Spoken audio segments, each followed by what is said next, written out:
to episode 2. Thanks for joining us. I was utterly shocked with the traction and the feedback that we got with episode 1. A lot of people DMing me, a lot of people hitting me up on Instagram, Facebook, Twitter, Snapchat. How many total streams did we have for episode 1? 33,000 for episode 1, Jerry. Speaks for itself right there. Episode 2, we're going to focus on this. You know the premise of what we're trying to do, the trials, the tribulations, the success stories, the failures, the strategies of starting a business, running a business, taking a business from startup to multi-million dollar. The first thing I want to do, I got some of this on social, was what are the steps I take when launching a business for the first time, the early stage steps. I've launched now 13 businesses, 3 have failed miserably. 3 I have exited extremely well, and 7 we're running literally right now as we speak out of this organization. The first step I take is I figure out if there's a need or a demand for my idea.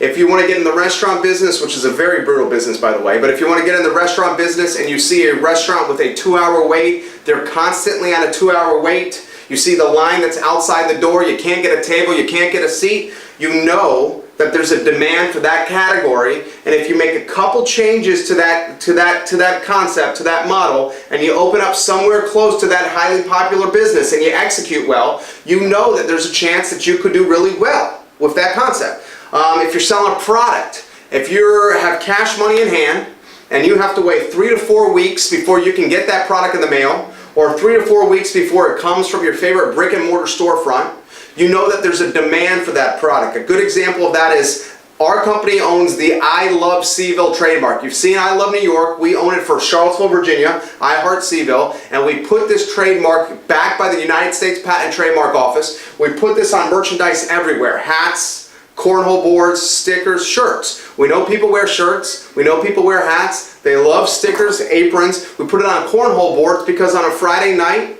you know, people are throwing bags, playing cornhole, drinking a couple beers with their friends. At a tailgate with a football game, you see cornhole boards everywhere. The backyard cookout, you see the cornhole boards coming out. You know, the family reunion, you see the cornhole boards. So I knew I could take this trademark that only I owned, and I was backed by Uncle Sam, and I could take this trademark and I could put it on things that people needed, like shirts and hats, and things that people enjoyed using, like cornhole boards, and there would be a demand for it because the market told me. Okay? Another thing is investing in real estate. I invest in the commercial and residential real estate space pretty heavily, and where I invest is in the downtown area. You know, I ride the coattails of the 50 or 60 restaurants that are in an 8-block radius. Okay? So you gotta figure out, is there a need or a demand? If there's a need or a demand, the next step is to create a focus group. And leave the mom and dad, your brother, sister, your wife. That's not a true focus group. A true focus group is people that are not in your inner circle, okay? People that you kind of like, they may be associates, heck, people that may not even like you at all. And you present your idea to them, you give them that elevator pitch, that 30, 60, 90-second pitch, and you get the feedback from these folks. And if you get positive responses from people that don't even like you about your idea, then you know you potentially have something. So that's the second step, is create a focus group. The third step for starting your business is just to get it out there on social media. It is free to start a Facebook business page. It's free to get a branded Instagram account. It's free to get your business on Twitter, on Snapchat. Put it on Facebook, put it on social, and if you see your organic community grow every single day, then you know you may have something. It's another barometer that says, look, this business could work. If you want to pump $20 into a Facebook boost or $30 into an Instagram sponsored story, you can take that organic community and really pump some steroids into it and really get some life into it. $20 will take you a long way on a Facebook boosted post. Take it from me. I do it, I use it all the time. Okay, that's the third step. Get your idea for free on social media and see if people rally around it. The fourth step is, in my opinion, is the most important. Okay, you have to get an LLC. Whether it's an S Corp, whether you're getting incorporated of some kind, talk to your lawyer, talk to your CPA, protect your personal assets. I'm imploring you here. Protect your personal assets with some LLC protection. The last thing you want is someone, a customer, an investor, somebody you're doing business with, one of your clients, to sue you and you don't have LLC protection and they're going after your personal assets like your home, the cash that you have in your bank, your husband or wife's cash they have in the bank, whatever it may be. The LLC is important. I see too many businesses and too many entrepreneurs go on the sole proprietor route and utterly regret it later, and not only have to start over, but they've lost all their savings and everything they've built to that point. The LLC, please, is crucial. The next thing is the website. Go to a company like mine. One of our companies is an advertising and branding agency, and talk to professionals about getting a website, and focus on mobile, okay? Focus on this first. 50-60% of the traffic is going to come from mobile devices. If you're at a branding or advertising agency and these people are not talking mobile first, they're having you focus on these desktops, okay? You're at the wrong company. Do you hear what I'm saying? This is not the future, this is today. As these become more ubiquitous, your position on this screen, and it better be a responsive position so it adapts to any way you turn the screen, your position on this screen is utterly paramount. Utterly paramount. So that's the fifth step. Once you've got you figure out there's a demand, once the focus group says, this is not a bad idea, a focus group of people that are not in your inner circle, people outside your inner circle, once they tell you it's a good idea, the third step, once you've got the Facebook, Instagram, Twitter, and Snapchat pages getting organic traffic, organic community growth every single day, once you've got the LLC, the S Corp set up to protect your personal assets, you get a good position on mobile and on desktop. The next thing is to start selling, man. If you're starting a business and you're afraid to talk to strangers, or you're afraid to hit the bricks, or you're afraid to make some cold calls, or you're afraid to hear no, you're going to struggle. You will struggle. Okay? Getting told no is 90% of it.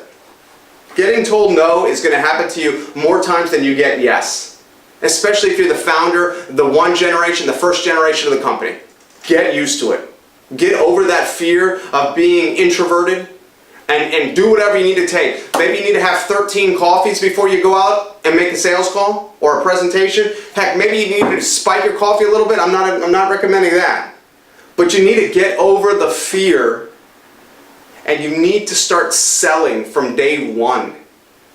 The face of the franchise, the CEO, the founder, the president of the company needs to sell from day one. The final step, the seventh step I would take in starting a business, is getting over the paralysis of analysis. So many of my clients, so many of the strategic partners we have, so many of the folks that we do business with and we encounter, they have had to overcome the paralysis of analysis. Just take a jump in the deep end of the pool and throw something against the wall and see if it sticks. If it sticks, you run with it and keep going in that direction. If it doesn't stick against the wall, throw something against the other wall. Okay? But don't have paralysis of analysis where you literally do nothing and you're afraid to do something. Because that will keep you from having vertical growth potential. That will keep you from having any growth. And before you know it, your competitors are past you by. The 7 steps I take every time in starting a business. Number 1, I figure out, is there a demand or a need for it? Number 2, I find a focus group that is not my inner circle, and I ask that focus group, I give them the elevator pitch and I get their feedback, and if it's positive, I go to the third step. The third step is creating the business Facebook, Instagram, Snapchat, and Twitter accounts, and I monitor the organic growth. Once I see organic growth on social, the 4th step is creating an LLC. I prefer the S Corporation to make sure my personal assets are protected. The 5th step is I get a very good position from a branding or advertising agency on a mobile and desktop website, a position that embodies the mission and integrity of the company that I'm starting, the product I am selling, the investment I am pursuing. The 6th step is I sell like crazy. I constantly sell. And the final step is I get over paralysis of analysis. I have no time in my life for paralysis of analysis. Those are the 7 steps that I've used to start a business. And I've done this now many times over. Many times over. And we've made a lot of money doing it. I hope you enjoy it. Connect with me on Twitter, Instagram, Facebook. Send me some DMs at Jerry Miller Now. I look forward to touching base with you guys now.